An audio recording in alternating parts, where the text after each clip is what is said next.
Welcome दोस्तों, मैं हूं डॉक्टर जितेंद्र। आज की वीडियो के अंदर बताने वाला हूं कि जब से ये सुप्रीम कोर्ट का जजमेंट आया है कि बहू का सास ससुर के घर में रहने का अधिकार होगा, यहाँ पे कई लोगों के माइंड के अंदर टेंशन हो गई है। तो यहाँ पे उनकी इसी टेंशन को मैं दूर करने वाला हूँ, एक जजमेंट लेके आया हूँ। हाई कोर्ट का एक जजमेंट है, वो बहुत ही इंपॉर्टेंट है। उस जजमेंट को आप यूज करके और उस बहू को घर में आने से रोक सकते हैं। वो कैसे रोक सकते हैं, पूरी डिटेल इस वीडियो के अंदर मैं क्लियर करने वाला हूं। तो बिल्कुल अंत तक आपको ये वीडियो देखना है, तभी पूरी जानकारी आपके समझ में आएगी। उससे पहले बता देता हूँ कि इस चैनल को सब्सक्राइब नहीं किया तो सब्सक्राइब भी कीजिए, बेल आइकन भी दबाइए, इस वीडियो को लाइक करके और शेयर भी जरूर कीजिए और लोगों को भी इस जानकारी का पता चल सके।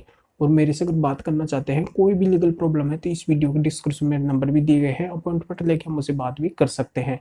चलिए शुरू करते हैं।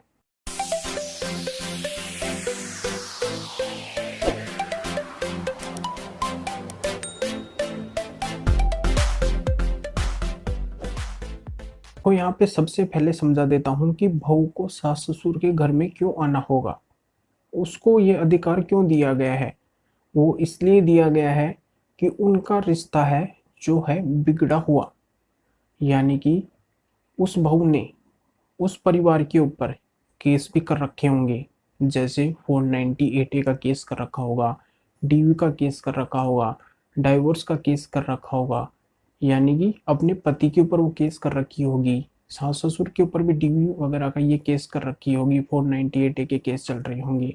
तो जब दोनों का रिश्ता ही बिगड़ा हुआ है, तो बिल्कुल ये क्लियर बात है कि ये केस तो ऑलरेडी चल ही रहे होंगे।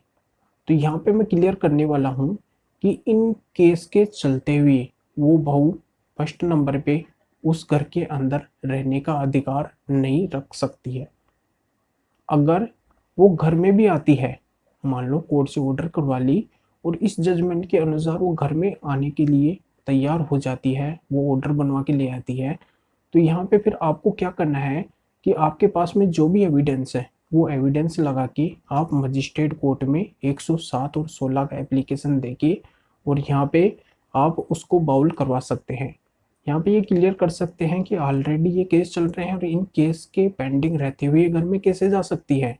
अगर वो घर के अंदर जाएगी, वहाँ पे रहने लगेगी, तो वो कुछ क्राइम करेगी, यहाँ पे उसकी कुछ साजिश भी हो सकती है। वो एविडेंस जुटाने के लिए भी जा सकती है, एविडेंस जुटाने के लिए भी आ सकती है, यानी कि उस घर में एविडेंस जुटाने के लिए भी आ सकती है। तो यहाँ पे ये बातें वहाँ पे क्लियर करनी पड़ेगी, उसको मतलब बाउल करवाना पड़ेगा। जो ऑर्डर लेके आई है घर में रहने का, उसको बाउल करवाना पड़ेगा, उसके ऊपर स्टे लगवानी पड़ेगी। इस तरीके से 107 और 16 का एप्लीकेशन देके वहाँ पे कोर्ट में, और आप उसको आने से रोक सकते हैं। अब यहाँ पे मैं एक जजमेंट भी बताने वाला हूँ। उस जजमेंट में भी ये कहा गया है कि अगर ये केस पेंडिंग में चल रहे हैं, यानी कि 490 का केस चल रहा है, डीवी का केस चल रहा है, या फिर डाइवोर्स का केस चल रहा है, यानी कि फैमिली मैटर अगर कोई भी केस चल रहे हैं, जैसे सास ससुर और बहू के बीच में चल रहे हैं या फिर पति के बीच में चल रहे हैं, यानी कि जो भी फैमिली मैटर केस चल रहे हैं, तो इन केस के चलते हुए वो उस घर में नहीं आ सकती है, यानी कि सास ससुर के घर में नहीं आ सकती है, पति के घर में नहीं आ सकती है। तो वो जजमेंट है कलकत्ता हाई कोर्ट का। कलकत्ता हाई कोर्ट का जजमेंट है सुभाष चंद्र दास वर्सेस संध्या का जजमेंट है, जो स्क्रीन के ऊपर शो हो रहा है। और इसकी डिटेल मैं इस वीडियो के डिस्क्रिप्शन में भी दे दूंगा, आप वहां से भी ट्राई कर लेना। तो ये बहुत ही बेस्ट जजमेंट है, इसको यूज करके और आप उसको घर में आने से रोक सकते हैं, पत्नी को घर में आने से रोक सकते हैं और सास ससुर बहू को घर में आने से रोक सकते हैं। तो ये पूरी जानकारी आपकी समझ में आ गई हुई, तो वीडियो को लाइक करके शेयर भी कर दीजिए, जो और लोगों को भी इस जानकारी का पता चल सके। तो फिर आगे मिलेंगे आपसे नए वीडियो नए टॉपिक के साथ में। आप सभी को बहुत बहुत धन्यवाद।